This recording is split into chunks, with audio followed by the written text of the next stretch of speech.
Assalamualaikum warahmatullahi wabarakatuh. Kembali lagi bersama saya Dinda Rismawati. Nah, sebelum kita menyaksikan video ini, jangan lupa like, subscribe, and share terlebih dahulu. Nah, pada kesempatan kali ini saya akan membahas tentang epistemologi, yang mana Islam sendiri dalam kajian pemikirannya itu menggunakan 3 model sistem berpikir yang berkaitan dengan teori pengetahuan atau epistemologi. Di antaranya ada epistemologi bayani, epistemologi irfani, dan juga epistemologi burhani, yang masing-masing epistemologi tersebut itu mempunyai pandangan yang berbeda tentang pengetahuan. Nah, ketiga epistemologi tersebut itu bisa digunakan untuk mencari kebenaran Al-Quran atau sebagai salah satu metode menafsirkan ayat Al-Quran, dan juga bisa sebagai sarana identifikasi cara berpikir seseorang. Nah, akan tetapi dari ketiga epistemologi tersebut, di sini saya hanya akan membahas secara khusus tentang epistemologi irfani. Historisitas tafsir irfani. Para ahli berbeda pendapat tentang asal sumber irfani. Yang pertama menganggap bahwa irfani itu berasal dari sumber Persia dan Majusi, seperti yang dikatakan oleh Dozi dan Taulk. Nah, mengapa? Karena sejumlah besar orang-orang Majusi di Iran Utara itu tetap memeluk agama mereka setelah penaklukan Islam. Kemudian banyak juga tokoh sufi yang berasal dari daerah Khurasan. Di samping itu, sebagian pendiri aliran-aliran sufi tersebut itu berasal dari kelompok orang Majusi seperti Ma'ruf al-Harqi dan Bayazid al-Bustami. Nah, yang kedua, irfani itu berasal dari sumber-sumber Kristen seperti yang dikatakan oleh Van Kramer, kemudian Ignaz Goltzer, kemudian Nicholson, kemudian Asin Palacios, dan O'Leary. Nah, dikarenakan yang pertama adanya interaksi antara orang-orang Arab dan kaum Nasrani pada masa jahiliyah maupun pada zaman Islam. Yang kedua, adanya segi-segi kesamaan antara kehidupan para sufis dalam soal ajaran tata cara melatih jiwa atau riyadhah dan mengasingkan diri dengan kehidupan Yesus dan ajarannya, juga dengan para rahib dalam soal pakaian dan cara bersembahyangnya. Nah, yang ketiga, irfani itu ditimba dari India seperti pendapat Horton dan Harman. Nah, mengapa mereka mengatakan seperti itu? Karena kemunculan dan penyebaran irfan atau tasawuf pertama kali adalah di Khurasan. Nah, yang kedua, kebanyakan dari para sufi angkatan pertama bukan dari kalangan Arab seperti Ibrahim dan Ibnu Adam. Nah, Syakik al-Balkh, kemudian Yahya ibnu Mu'adz. Nah, yang ketiga itu dikarenakan pada masa sebelum Islam, Turkistan adalah merupakan pusat agama yang kebudayaan timur serta barat. Nah, mereka itu memberi warna mistisisme lama ketika memulih Islam. Yang keempat, dikarenakan konsep dan metode tasawuf itu seperti keluasan hati dan pemakaian tasbih merupakan praktek-praktek dari India. Keempat, irfan berasal dari sumber-sumber Yunani, khususnya Neoplatonisme dan Hermes, seperti yang disampaikan oleh O'Leary dan Nicholson.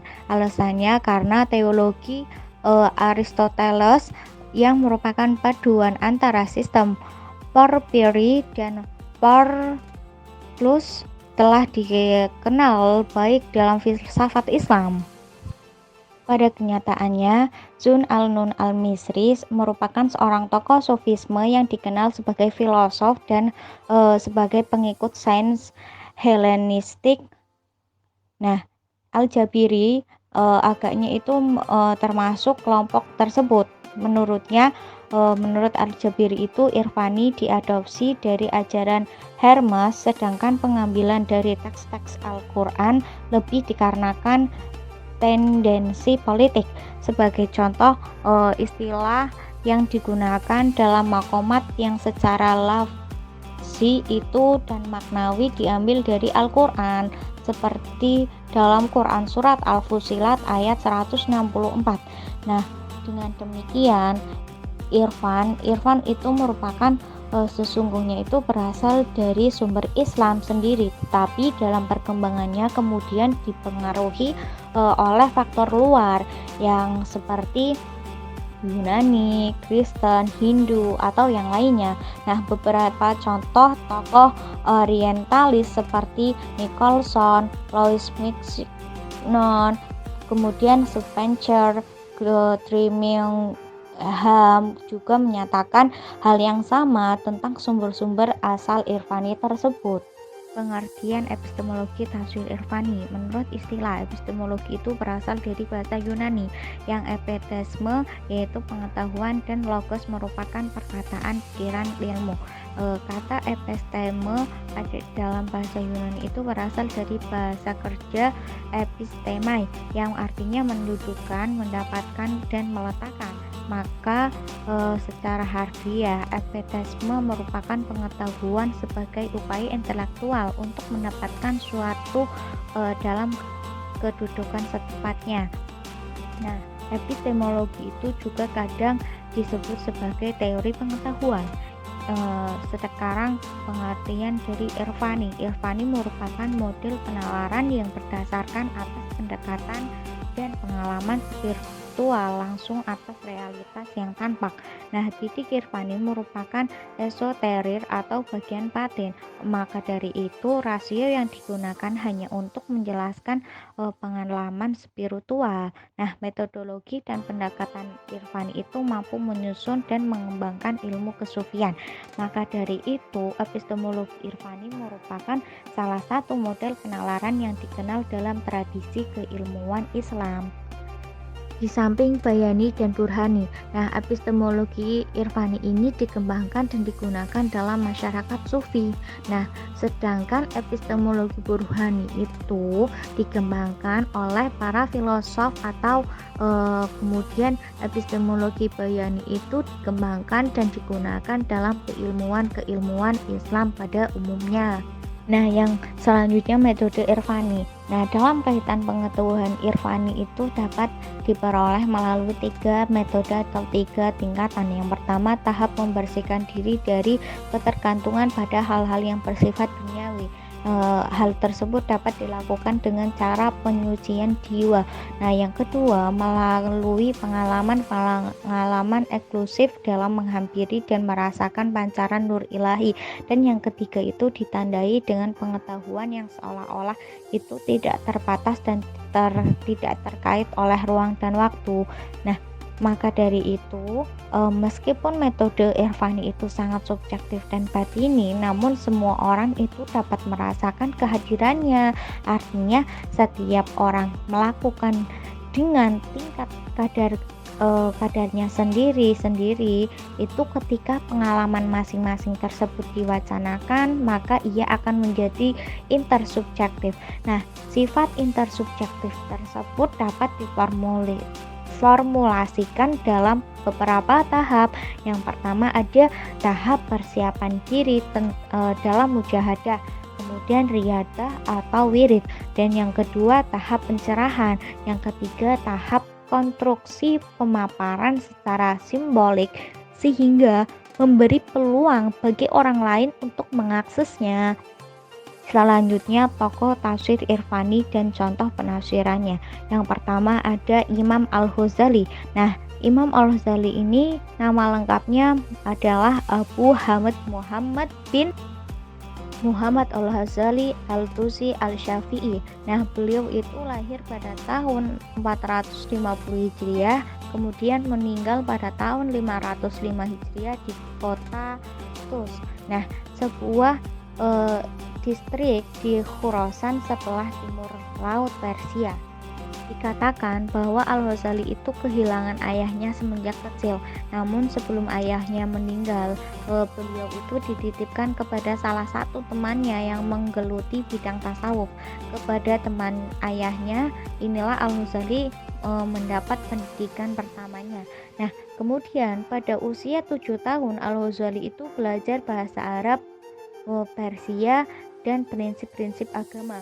Nah, menjelang umur 15 tahun, Al-Ghazali sendiri kemudian pindah ke kota Jurjan, sekitar 160 km dari kota Tus.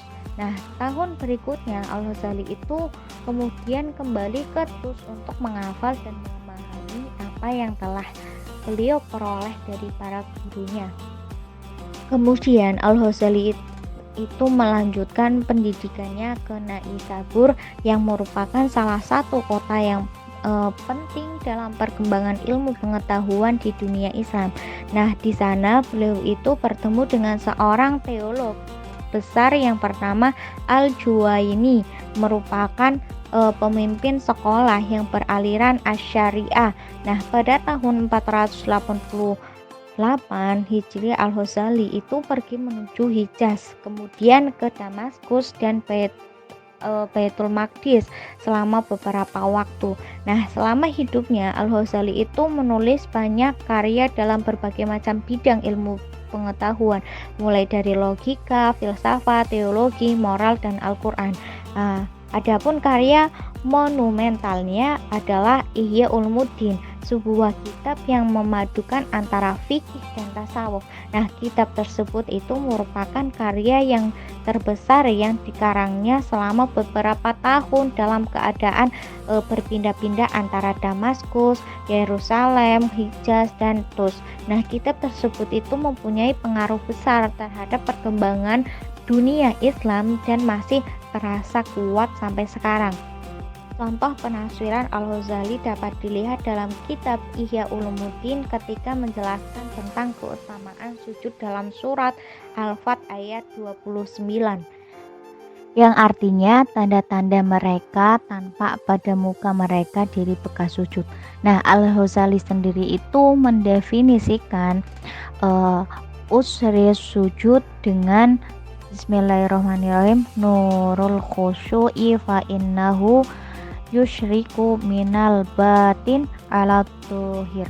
Nah, dalam perspektif Al-Ghazali, usri sujud itu muncul dari dalam batin dan bersumber dari cahaya kekhusyukan seorang hamba dalam beribadah. Cara menjelaskan yang menekankan aspek batin itu merupakan ciri khas dari epistemologi irfani sendiri. Yang kedua, tentang tokoh-tokoh dari epistemologi irfani itu ada Ibnu Ajibah.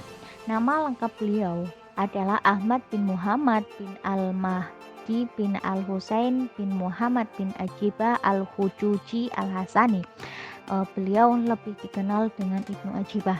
Nah, beberapa gelar atau nama yang dinisbatkan kepadanya seperti Ibnu Ajibah Al-Anjari, kemudian Al-Tawuni, kemudian Al-Hujuji.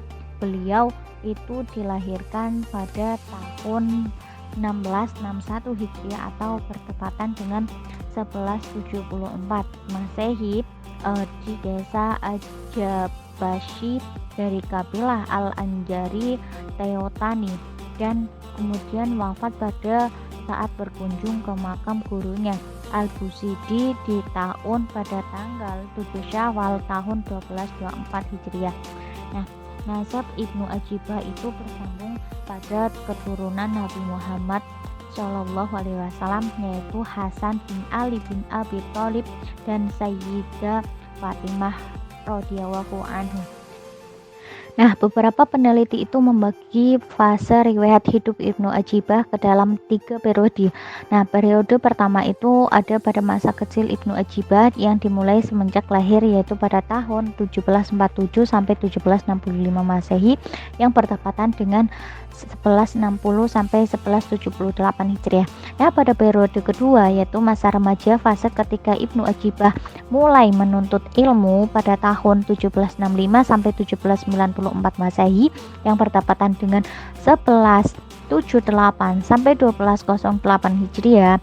Nah, yang pada periode ketiga ini merupakan periode puncak riwayat intelektual Ibnu Ajibah, yang mana beliau menjalani hidup sebagai seorang guru tarekat produktif dan menempatinya sebagai kedudukan ihsan pada tahun 1794 sampai 1809 Masehi yang bertepatan pada 1208 sampai 1224 Hijriah. Kapasitas Ibnu Ajibah sebagai seorang ulama besar terlihat dari produktivitasnya. Nah, beberapa karyanya itu meliputi berbagai bidang ilmu seperti tafsir, hadis, fikih, bahasa, dan juga tasawuf yang lebih mendominasi dari seluruh karyanya. Nah, sejauh ini terdapat 45 karya dalam bentuk kitab besar dan kecil. Nah, terdapat pula juga dalam bentuk sedang, akan tetapi tidak semua karyanya dapat dijumpai. Beberapa di antara karyanya itu tidak diketahui manuskripnya. Adapun salah satu kitab tafsir yang masih bisa kita jumpai adalah kitab Al-Bahr Al-Madid fi Tafsir Al-Quran Al-Majid. Nah, pada pendahuluan tafsir ini tidak ada alasan yang disebutkan mengapa sih beliau menamai dengan kitab nama tersebut. Akan tetapi dari makna Al-Bahr yang berarti samudra dan Al-Majid yang berarti agung, boleh jadi kita simpulkan atau kita dapat memahami bahwa Ibnu Ajibah itu hendak menegaskan bahwa Al-Quran itu merupakan kitab agung, ibarat samudra yang begitu luas. Dia itu mengandung makna yang begitu luas dan di dalamnya. Nah, hal ini itu senafas dengan premis utama para sufi yang meyakini bahwa Al-Quran itu mengandung multi level makna dan manusia itu memiliki potensi untuk mengungkapkan makna tersebut. Adapun salah satu contoh penafsiran yang dilakukan beliau itu pada Quran surat Al-Mu'minun ayat 17 yang artinya, dan sesungguhnya kami telah menciptakan 7 jalan di atas kamu dan kami pula tidak lalai dari makhluk-makhluk ciptaan kami. Menurut para ulama tafsir, 7 jalan yang dimaksudkan di dalam ayat tersebut itu merujuk kepada 7 tingkatan langit yang diciptakan oleh Allah SWT. Dijelaskan dalam tafsir Al-Bahr Al-Madid fi Tafsir Al-Quran Al-Majid. Ibnu Ajibah itu memaknai ayat tersebut adalah yakni kami yang dimaksud kami di sini adalah Allah telah menciptakan 7 hijab atau 7 penutup di atas hati-hati kamu. Selanjutnya ia itu menjelaskan bahwa barang siapa yang mampu membuka penutup-penutup tersebut maka akan diberikan anugerah untuk dapat menyaksikan atau musyahadah cahaya-cahaya ilahi atau al-anwar al-ilahiyah. Nah, ketujuh hijab itu merupakan hijab kekurangan dan aib diri, hijab kelalaian, hijab adat, kebiasaan, dan nafsu syahwat. Dan orang-orang yang mampu melawan kesemuanya itu dengan jalan taubat atau proses tazkiyah al-nafas, kesadaran jiwa ifa, tidak melakukan sesuatu karena nafsu semata-mata, mengekang hawa nafsu, bermesra dengan Allah dan fana dari segala sesuatu selain Allah, maka hijab-hijab tersebut akan terangkat dari hatinya hingga akan sampai kepada ma'rifatullah. Itulah tadi tentang epistemologi irfani. Mungkin hanya itu saja yang bisa saya sampaikan, kurang lebihnya mohon maaf sebesar-besarnya. Wassalamualaikum warahmatullahi wabarakatuh. Terima kasih.